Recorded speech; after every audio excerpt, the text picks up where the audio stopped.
Bonjour. Parfois, il m'arrive de me demander, en ce qui concerne le salut éternel, vaut-il mieux avoir un caractère fort, un caractère extraordinairement capable d'affronter le monde, comme celui de Sainte Brigitte de Suède, ou alors un caractère doux, un caractère sensible, parfois soumis à la dépression, comme celui de sa fille, Sainte Catherine de Suède? En fait, en regardant la totalité des êtres humains qui nous entourent, je me dis que nous, comme parents, on donne à nos enfants une bonne éducation pour qu'ils soient forts, pour qu'ils puissent affronter le monde. Nous souhaitons pour eux une vie terrestre parfaite.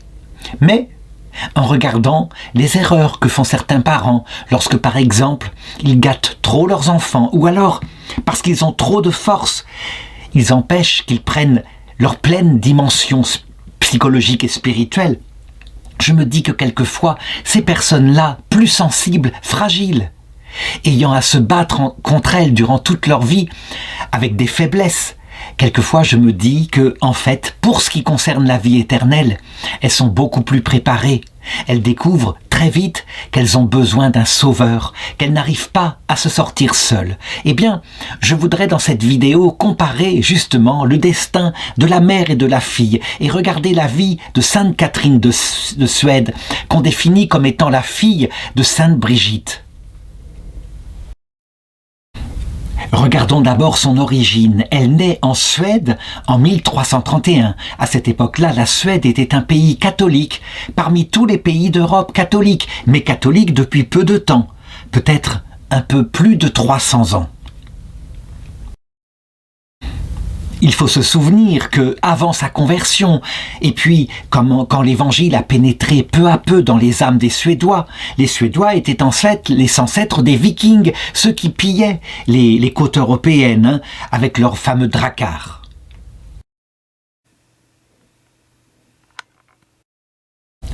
Brigitte, sa mère, pour sa part, est de la famille royale de Suède. Elle était née en 1303, elle était fille de Birger Persson, qui était un prince suédois, issu de la famille des Brahe, et elle avait épousé,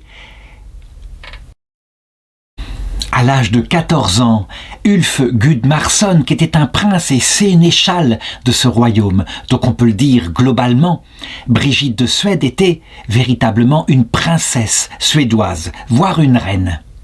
Elle avait eu de son mari 8 enfants, dont la petite Catherine, qui était née alors qu'elle avait 28 ans. Brigitte, la maman de Catherine, il faut le considérer, est une femme non seulement extraordinairement pieuse, qui prie, qui se donne au Seigneur, mais c'est aussi une femme forte, une personnalité extraordinaire au point que le roi Magnus IV de Suède la nommera intendante.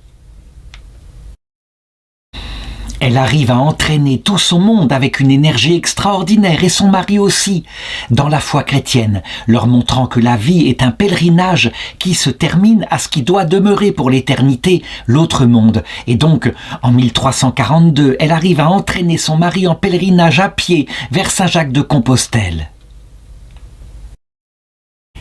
Entraîné par elle, d'ailleurs, à la fin de sa vie, son mari, qui est tombé malade, finira par faire un vœu de chasteté et par terminer sa vie comme novice chez les cisterciens d'Alvatra. Pour ce qui est de l'éducation de ses enfants, on peut le dire, elle avait la même énergie, la même force intérieure. Et voilà ce que raconte Catherine au procès de sa canonisation, auquel elle participera, de manière à recueillir tous les témoignages. Alors que, depuis, elle était devenue religieuse, donc vers la fin de sa vie. Elle raconte « Je me rappelle comment maman me prenait avec elle et l'ensemble de mes sœurs quand elle allait visiter les hôpitaux et qu'elle avait fait construire. » Elle y soignait de ses propres mains, sans répulsion, les plaies et les blessures des malades. Et nous la regardions et nous apprenions ainsi, à son exemple, ce qui était important dans la vie. Catherine, cette petite fille, elle va suivre sa mère quand elle va être nommée à la cour du roi Magnus, lorsqu'elle deviendra la gouvernante de sa jeune épouse, Blanche de Namur. Elle fréquente donc et elle voit ce que c'est que vivre dans une cour de roi. Elle voit ce qu'il y a comme défaut, comme possibilité de se perdre. Et puis très vite, sa mère, toujours avec son énergie, va la confier pour son éducation avec sa sœur, qui s'appelle Ingeborg, au monastère cistercien de Riesenberga. Là, elle est persuadée que les religieuses lui donneront la meilleure éducation qu'on puisse imaginer. Pour Catherine, cette forme de déportation loin de sa mère, qui était son tout, sa protection, est une grande souffrance. De plus, quand à un moment donné, elle perd son fils, qui s'appelle Gudmar, qui a 11 ans, Brigitte va être bouleversée par cela. Et d'ailleurs, sans doute, c'est ce qui va expliquer à un moment donné avec son mari Ulf, qu'ils vont faire des pèlerinages. Je dirais marcher ainsi, pour obtenir aussi que ce garçon puisse entrer au ciel. Elle supplie Dieu de lui donner des signes, qu'il est vraiment entré au ciel. Pendant ce temps, la petite Catherine poursuit ses études au couvent dominicain de Skenninge avec sa sœur Cécile. Et là, elle le reconnaîtra plus tard. Elle a manqué beaucoup d'affection. Parce que, il faut le considérer, la petite Catherine de Suède, fille de Brigitte, est une petite fille sensible, extraordinairement fragile.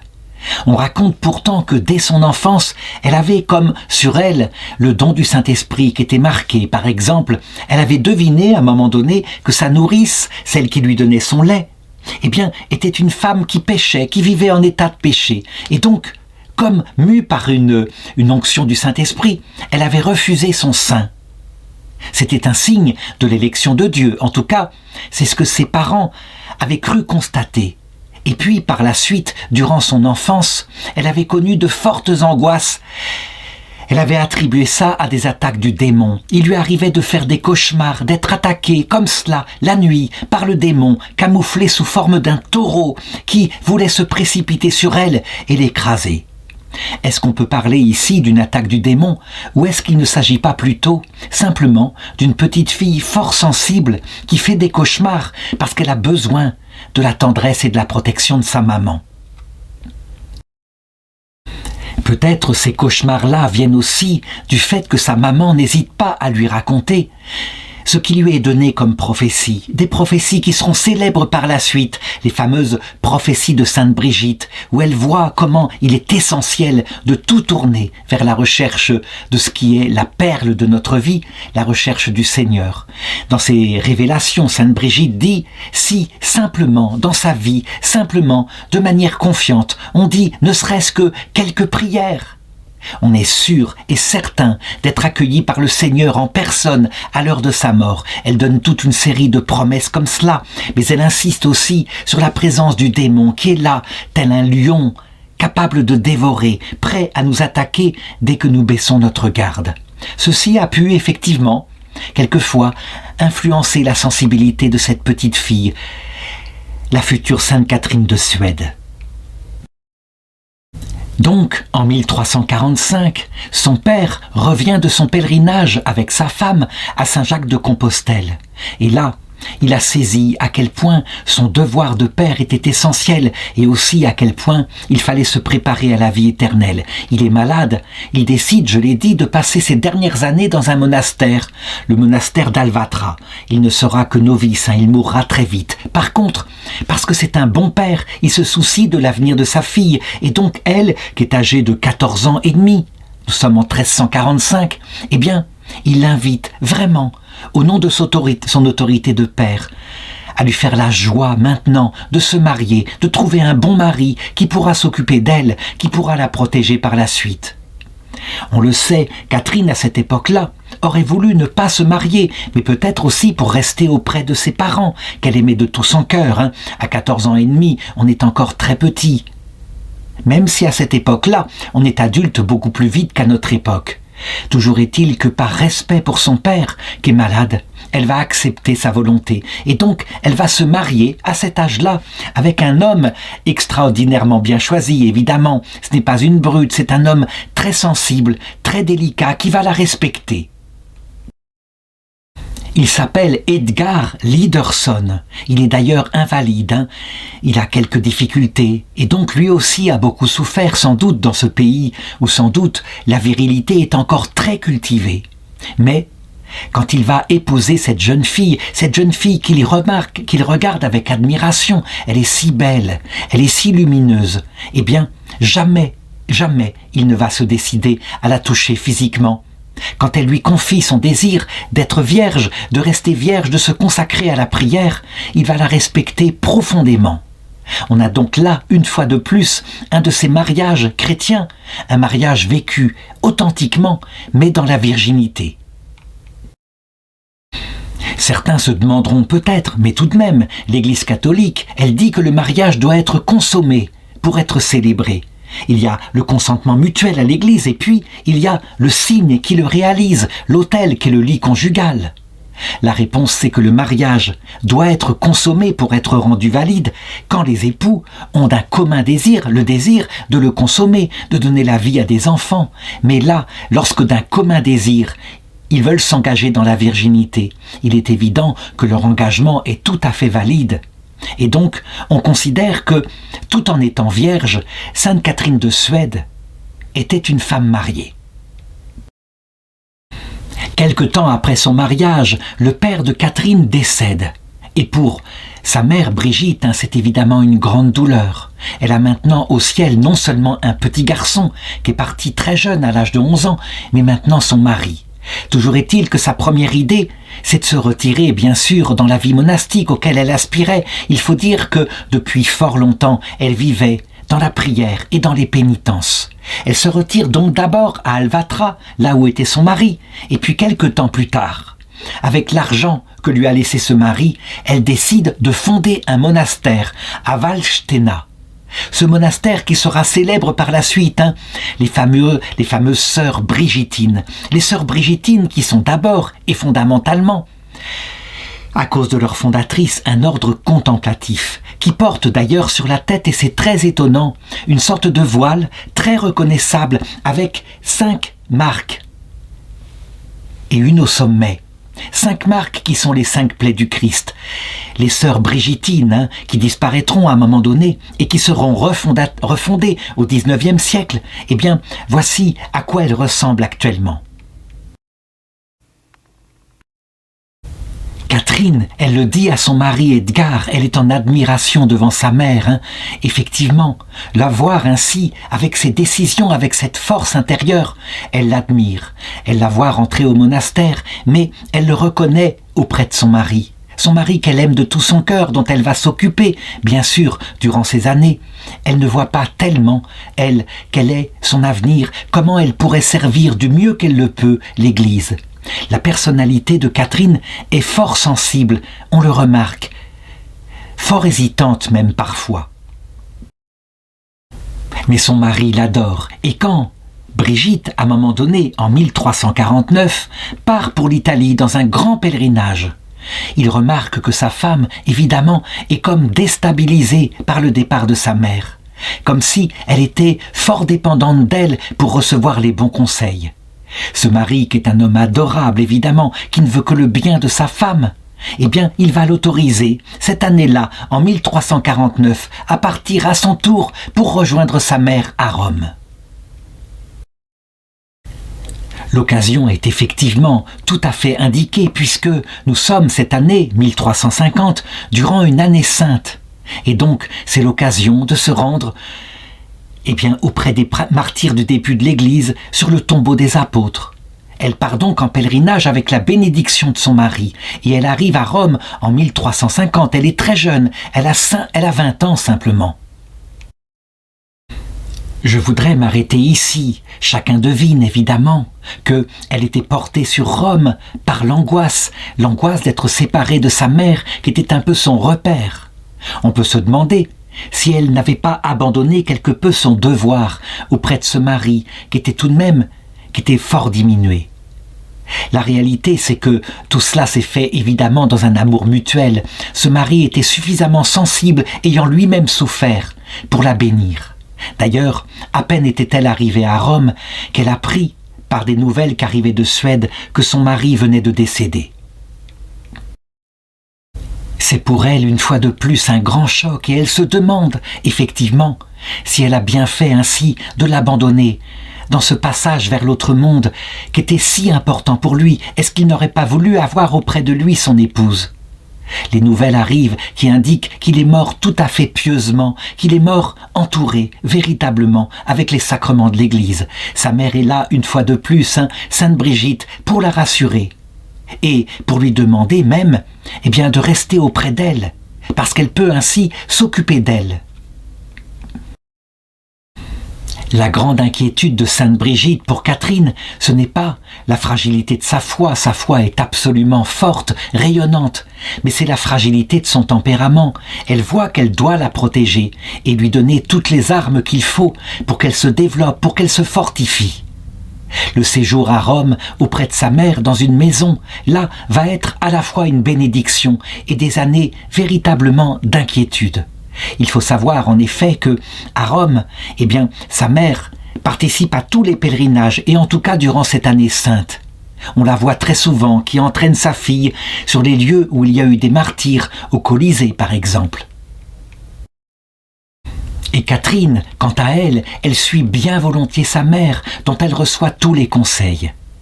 Elle se demande, elle est là, elle qui est si jeune veuve, elle se demande ce qu'elle fera de son avenir. Est-ce qu'elle doit rentrer dans la vie religieuse? Est-ce qu'elle doit, au contraire, se remarier?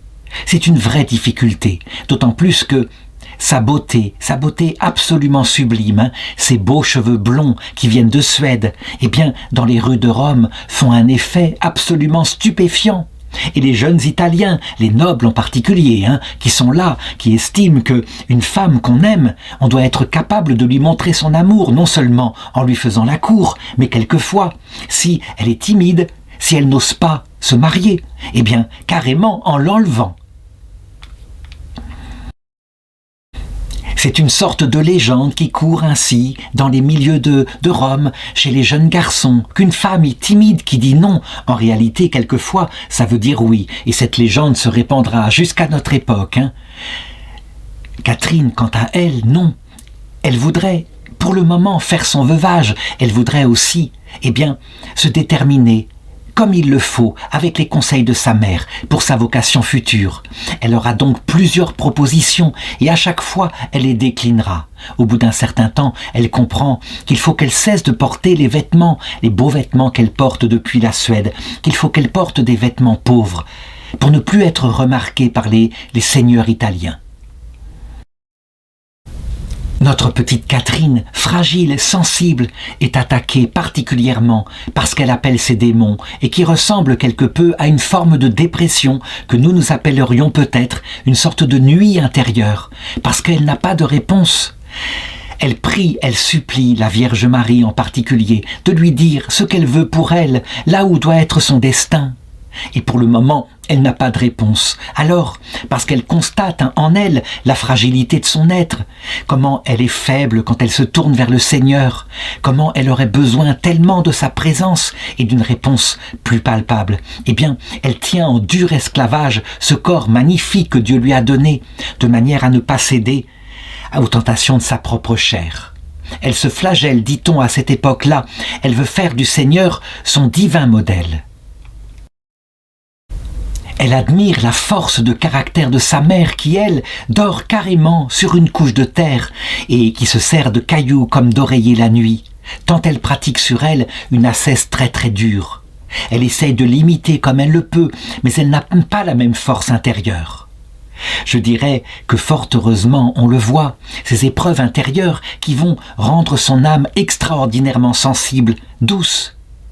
Et je crois que c'est une qualité profonde. C'est en tout cas une qualité pour la vie éternelle, c'est certain. Parce qu'on la voit lorsqu'elle suit sa mère dans les hôpitaux, où elle continue à cette époque-là de s'occuper de malades, on la voit particulièrement compatissante. Cette douceur qui émane d'elle, cette compassion, on peut dire que grâce à ses souffrances, elle a développé un cœur de chair pour son prochain. C'est une qualité fondamentale. Cependant, la Vierge Marie va venir à son aide à cette période-là et lui donner tout de même, parce qu'elle estime qu'elle a suffisamment souffert dans son âme, lui donner la réponse qu'elle attendait. Elle lui apparaît dans un songe, la nuit, un songe dont elle se réveille bouleversée. C'était plus fort qu'un rêve. Elle a vu la Sainte Vierge et elle lui dit simplement « Obéis à ta mère, obéis à ta mère ».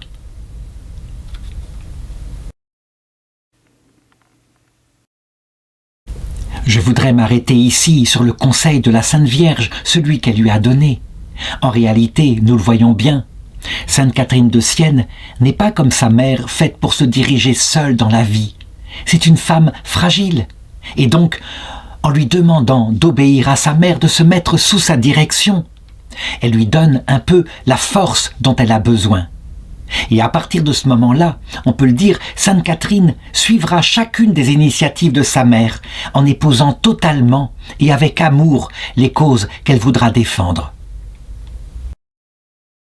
À partir de cette force que lui a donnée la Sainte Vierge, de cette direction pour son âme, de l'âge de 20 ans à l'âge de 40 ans, toujours habillée avec de pauvres robes pour ne pas attirer les nobles romains, elle suivra sa mère, non seulement pour donner de la catéchèse auprès des familles nobles de Rome, mais aussi pour s'occuper d'œuvres caritatives. Et puis, de ce projet qu'elle a, faire reconnaître le monastère qu'elle a créé en Suède, le monastère de Vadstena, et la règle des sœurs Brigittines. Pendant ces 20 années et jusqu'à la mort de sa mère, elle va résider au bord du Campo del Fiori à Rome, en vivant dans une extraordinaire pauvreté.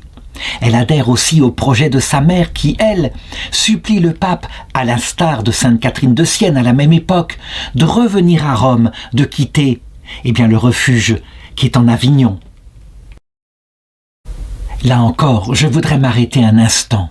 Je l'ai dit, il y a plusieurs mystiques en Europe à cette époque-là qui sont absolument convaincus que le pape doit résider à Rome, qui ne peut pas se réfugier ainsi dans une terre lointaine, dans un lieu tranquille en Avignon. Il y a Sainte Catherine de Sienne en particulier qui sans cesse écrit et qui est persuadée que c'est la volonté de Dieu. Quand on sait ce qu'il va se passer et comment les papes finalement vont obéir à ces voies de Dieu et vont revenir vers Rome, et que là ce sera une véritable catastrophe puisque le pape élu à Rome se révélera un tyran. Du coup les cardinaux retourneront en Avignon, éliront un successeur qu'ils considéreront comme le vrai pape puisque le premier pape, celui de Rome, avait été élu sous la pression de la population romaine extraordinairement vindicative. Et donc, il y aura, à partir de là, le grand schisme d'Occident. Qu'est-ce que ça veut dire, ça? Est-ce que ça veut dire qu'il faut écouter les voix des mystiques qui semblent venir de Dieu? Eh bien, je répondrai que politiquement, sans doute pas, les papes avaient bien raison d'être prudents et de rester réfugiés en Avignon. Mais, spirituellement, il y a un autre regard. Ce grand schisme d'Occident, quand il y a eu 2 papes, puis 3 papes, puis même 4 papes.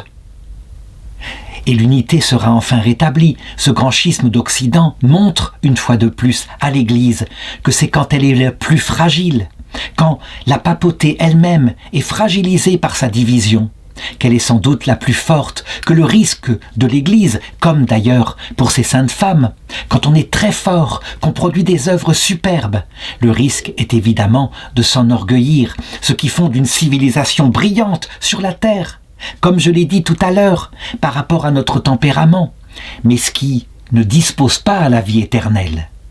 L'exemple de Sainte Brigitte, femme forte, extraordinaire, qui a créé une œuvre magnifique, les Brigittines, et puis de sa fille Sainte Catherine, sa fille si petite, si faible. Je crois que cet exemple-là permet de répondre à la question que je posais en début de cette vidéo.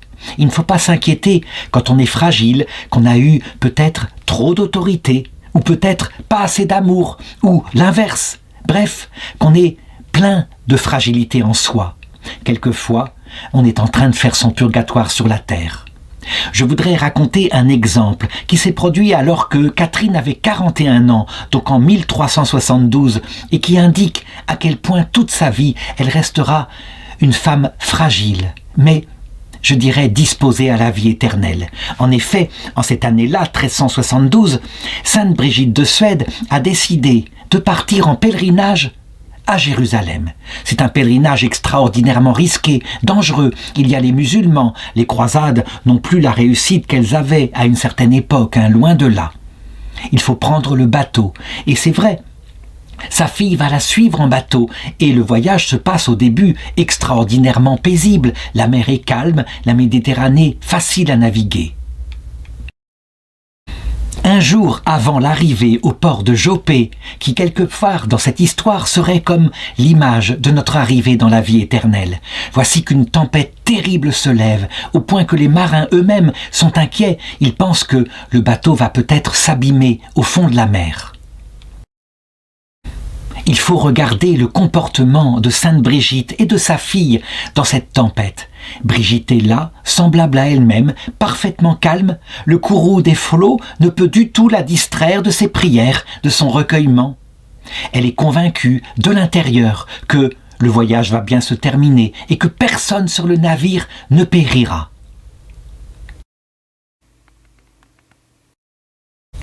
Catherine, au contraire, elle vit dans l'effroi. Dans l'effroi, elle se blottit contre sa mère et sa mère est là encore pour la rassurer, pour l'amener à bon port. Et puis, soudainement, un choc. Le navire vient d'heurter quelque chose. En fait, il a heurté la côte, mais pas sur un récif où il pourrait se briser et où les passagers pourraient se noyer. Une côte, et là, il y a possibilité de jeter les marchandises à la mer, les sauver elle-même. Et Brigitte, toujours calme, toujours solide, dit aux passagers: n'ayez aucune crainte, personne d'entre nous ne se perdra. Et Catherine s'appuie sur sa force. Et effectivement, elle débarque sur la terre. Tout le monde est vivant. Brigitte, immédiatement, alors que les pèlerins sont là, encore secouée par la tempête terrible qu'ils viennent de vivre, Brigitte est redevenue la femme forte dont parle la Sainte Écriture, et elle s'occupe charitablement de tous. Elle n'a aucune espèce d'attention pour elle-même, tandis que Catherine, elle se met simplement à son école, elle la suit de cette façon-là. Mais elle, ce qui est particulier, c'est qu'elle ne prend pas de décision. Par contre, sa douceur, son attention, son sourire, sa bonté, réjouit les cœurs, les rassure complètement. Je dirais donc qu'il y a l'image de la force et l'image de la faiblesse qui produit de la douceur. Laquelle des deux est la plus sainte ? Impossible de le dire, et comme l'avait dit Jésus quand ses apôtres lui demandaient « Qui d'entre nous sera assis à ta droite ?» il avait répondu « Il ne m'appartient pas de vous révéler cela. » De la même façon, nous ne pouvons pas juger entre Sainte Brigitte et Sainte Catherine qui a développé le plus d'humilité et d'amour. Mais je peux dire une chose, c'est que probablement, en tout cas en ce qui me concerne, lorsque je regarde Sainte Catherine, j'y vois davantage l'image de Jésus après sa crucifixion, ce Jésus dont l'Épître aux Hébreux dit que parce qu'il avait souffert, il était devenu principe pour nous de salut éternel, bien plus que ce qu'il était avant sa passion. Là, quand il était fort, qu'il enseignait, qu'on le suivait. Et c'est vrai, quand on voit le cœur du Christ brisé par les souffrances qu'il a vécues et qu'on le voit qui nous apparaît à l'heure de notre mort, on voit sa toute-puissance.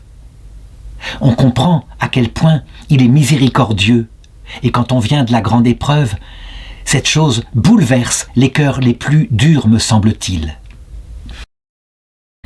Un an plus tard, nous sommes en 1373, alors qu'elles sont revenues à Rome, que le pèlerinage s'est tout à fait bien terminé. Eh bien, Catherine a la douleur de perdre sa mère, celle qui était son support. Elle a 42 ans. Et sa mère, quant à elle, avait atteint l'âge respectable pour l'époque de 70 ans. À partir de ce moment-là, évidemment, sa vie est totalement changée. Voici que son bâton, celle qui la supportait, qui la portait durant toutes ces années, est partie. Qu'est-ce qu'elle va faire ? Eh bien, elle va retourner en Suède. Le Suède, son pays qui lui manquait depuis 20 années. Elle avait le mal du pays très souvent. Quelle fut l'occasion de son retour ? Eh bien, le testament de sa mère, qui demandait que son corps soit transporté pour être enterré dans le monastère des Brigittines qu'elle avait fondé là-bas et qu'elle n'avait pas revu depuis 20 ans. Le voyage, on s'en doute, va être très long, presque une année. Et finalement, le 4 juillet 1374, elle arrive en Suède avec le cercueil de sa mère. L'accueil en Suède est absolument triomphal. Les gens le savent, il y a là une sainte, qui sera d'ailleurs un peu plus tard, et par l'action même de Sainte Catherine, canonisée. Mais j'en parlerai après. L'essentiel, c'est que Catherine ne sait pas ce qu'elle doit faire. Et finalement, Elle n'a qu'une seule idée, revenir à ce qui avait été son idée quand elle était très jeune fille, entrer simplement, naturellement, dans le monastère que sa mère a fondé et qui l'accueille évidemment bras ouverts. Elle devient donc brigitine et elle se soumet à toutes les décisions de celle qui est la mère abbesse, faire un noviciat, puis prendre l'habit. On a une représentation d'elle. Alors ce n'est pas vraiment elle, on n'avait pas de photographie à cette époque-là, mais telle qu'on peut se l'imaginer. Très vite, évidemment, cette jeune fille, qui était si proche de sa mère, peut prononcer ses vœux. Et quelques années après, les religieuses décident de les lire à son tour abbesse du monastère. Ce qui est pour elle, évidemment, une lourde responsabilité. Elle n'est pas tout à fait faite pour cela. Mais elle va prendre les choses en main. Parce que la grande décision qu'il faut prendre à cette époque-là, c'est évidemment la reconnaissance canonique, la reconnaissance par Rome de cette nouvelle forme de vie, l'ordre des Brigitines. Et évidemment, qu'y a-t-il comme meilleure ambassadrice que la mère abbesse elle-même, qui en plus a vécu 20 ans à Rome, qui a fréquenté avec sa mère des cardinaux, peut-être dans l'ombre de sa mère, mais qui tout de même connaît parfaitement là où il faut rentrer, là où il faut parler. Et donc, elle part de nouveau vers Rome. Et les 5 années suivantes, elle va commencer à Rome à faire un travail de lobbying pour récolter tous les témoignages qu'elle peut avoir sur sa propre mère, afin de lancer son procès en béatification. Grâce à son entre-gens et à son origine noble, elle peut rencontrer sans problème le pape Grégoire XI, puis son successeur, le pape Urbain VI.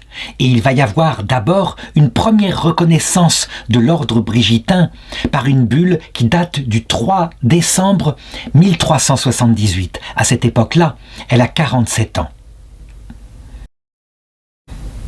Le pape, par contre, relativise ou plutôt retarde l'idée de la béatification de sa mère. Elle va continuer pourtant courageusement à réunir la documentation et à déposer tout ce qu'il faut avant de retourner en Suède pour reprendre sa place dans son monastère de Vadstena. C'est là que, très simplement, très jeune, à l'âge de 50 ans, en 1381, le 24 mars, elle rend son âme à Dieu. Sa mission est terminée sur la terre. Lorsque la nouvelle de sa mort arrive à Rome, elle, qui était aimée de tous, pour sa grande sensibilité, pour sa délicatesse de cœur, on peut le dire, le pape Urbain VI va revenir sur sa décision et le procès de béatification de sa mère va être rétabli, réouvert. Elle sera canonisée en 1384, donc 3 années après sa mort. Je crois que cet effet, cette puissance de Sainte Catherine de Suède, ne serait-ce que parce qu'elle était partie comme cela silencieusement, laissant derrière elle le parfum de sa sainteté auprès du pape de Rome, tout cela montre la puissance qu'a un cœur souffrant, mais un cœur humble, un cœur délicat. Je crois que nous avons maintenant notre réponse. Évidemment que les personnes qui avaient besoin durant toute leur vie du médecin qui était le sauveur, évidemment qu'elles sont disposées davantage à entrer dans la vie éternelle. Certes, certains diront, ce n'est pas souhaitable à ces enfants qu'ils passent par de telles dépressions, de telles souffrances, comme Sainte Catherine de Suède. Cependant, il faut le reconnaître, puisqu'on ne peut pas voir Dieu sans mourir à soi-même, eh bien, la petite Catherine, morte si jeune, elle avait certainement